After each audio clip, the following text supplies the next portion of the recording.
Ohayo, konnichiwa, annyeonghaseyo. Assalamualaikum warahmatullahi wabarakatuh. Saya Zahra Ramadanisa BST dengan NIM A510232 dari Fakultas Keguruan Ilmu Pendidikan Prodi Pendidikan Guru Sekolah Dasar. Kali ini saya ingin membahas tentang Ibnu Arabi.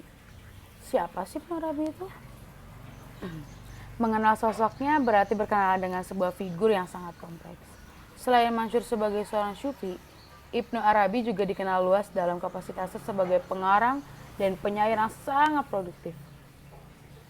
Ribuan halaman yang berisi ajaran-ajaran tasawufnya lahir dari sebuah tangannya. Kepopuleran Ibnu Arabi ini bisa dipahami mengingat kehidupan yang sangat unik serta kontroversial. Dalam 10 abad terakhir, kebesaran nama Ibnu Arabi di dunia Islam mungkin hanya bisa ditandingi oleh Al-Ghazali, seorang pemikir yang dikenal luas berpengaruh terhadap dunia Sunni. Namun, sedikit berbeda dengan Al-Ghazali, pengaruh Ibnu Arabi agaknya lebih luas sehingga diterima oleh semua kalangan, baik Sunni maupun Syiah. Karakter ajarannya memiliki keunikan dan orisinalitas tersendiri, memberi dimensi lain pada pemikirannya.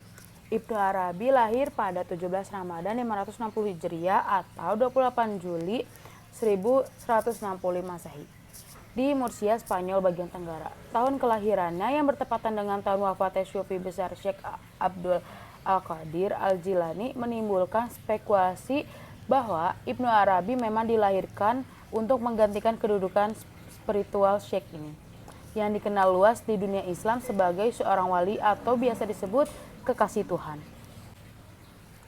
Ibnu Arabi lahir pada situasi Andalusia tak menentu. Peperangan dan pemberontakan menjadi ancaman yang sewaktu-waktu muncul ke permukaan. Penyebab tidak stabilnya kondisi ini adalah ancaman penaklukan Andalusia oleh sekelompok tentara Kristen yang menyebut dirinya sebagai Reconquista atau para penakluk. Upaya Reconquista yang dimulai dengan penaklukan Toledo pada 1085 oleh Alfonso VI dan berlanjut dengan penaklukan Saragossa pada 1118 dengan segera mendapatkan tanggapan keras dari dinasti Al-Mubarakun yang berkuasa waktu itu.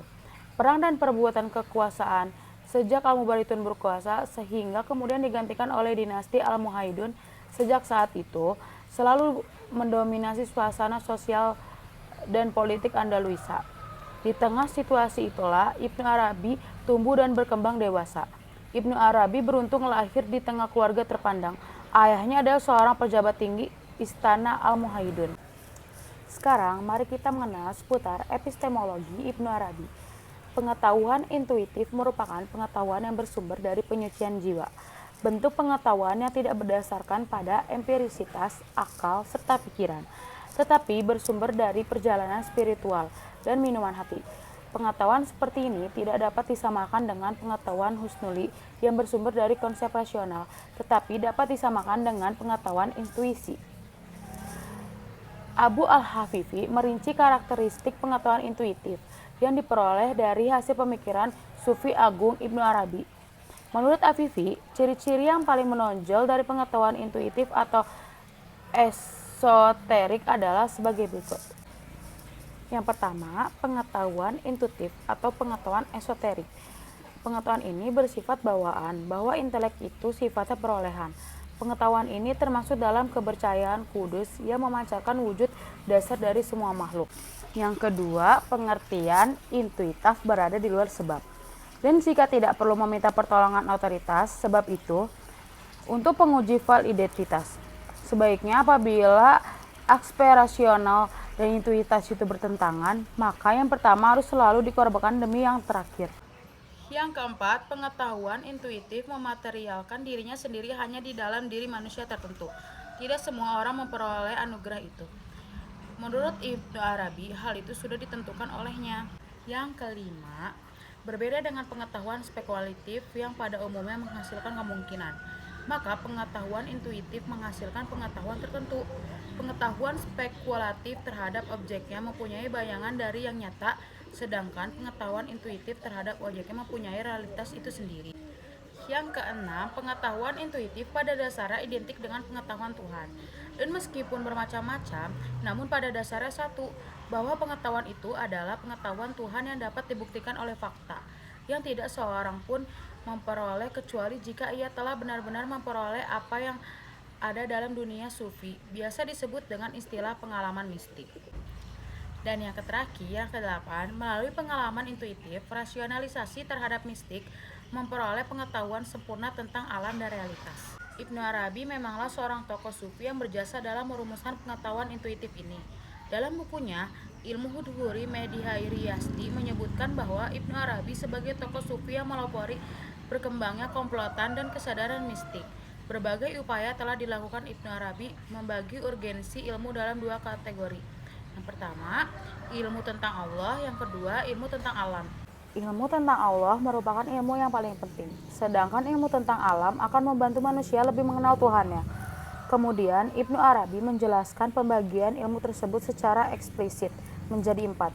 Pertama, ilmu rasional atau mantiki, yang kedua, ilmu matematis yang artinya riyadi, yang ketiga, ilmu alam atau tabi'i, dan yang terakhir, ilmu ketuhanan atau ilahi. Ilmu yang tadi saya sebutkan mempunyai cara kerja berbeda-beda. Manusia memperoleh pengetahuan melalui panca indera dan perangkat pembantu lainnya. Daya imajinasi atau khayal mengoreksi pengetahuan yang diberikan oleh panca indera, sehingga di alam imajinasi atau khayal tersusun berbagai macam pengetahuan. Pengetahuan imajinatif tersebut ada kalanya tunduk kepada akal atau waham atau bisa juga disebut prasangka. Jika tunduk kepada akal, maka ia akan mengantarkan manusia pada pengetahuan matematis atau riyadi. Namun, apabila tunduk pada waham, maka ia akan cepat menghilang dari ingatannya. Jadi, sumber pengetahuan yang digunakan Ibnu Arabi adalah panca indera atau hawas, akal, ilham, dan wahyu. Dalam mengurai pandangannya tersebut, Ibnu Arabi mengkolaborasikan berbagai jenis pengetahuan yang dipahaminya dari berbagai filsafat dan budaya selain sufi. Pada titik ini, pemikiran Ibnu Arabi dianggap bercampur dengan banyak pandangan filsafat Yunani dan Islam. Perpaduan pandangan dengan ulama kalam, sufi, dan pandangan Syekh al-Madad untuk membangun suatu pikiran yang dikumpulkan dari pandangan Ibnu Masyarah, Jabir Ibnu Hayya, Risalah Ikhwan Syafah, dan kitab-kitab lain yang dinisabatkan kepada Ismailiyah dan akidah yang berafiliasi pada kelompok Al-Waraqiyin Failon al-Yahudi dan pengikut Plato modern atau Al-Fatonihinal Judud. Nah, alhamdulillahirrahmanirrahim, sudah berada di penghujung pembicaraan. Semoga informasi yang saya sampaikan bermanfaat bagi kalian semua. Pak Andi punya burung kenari, burung dijemur hingga siang hari. Pembicaraan berakhir sampai di sini. Salah dan janggal mohon dimaklumi. Wassalamualaikum warahmatullahi wabarakatuh.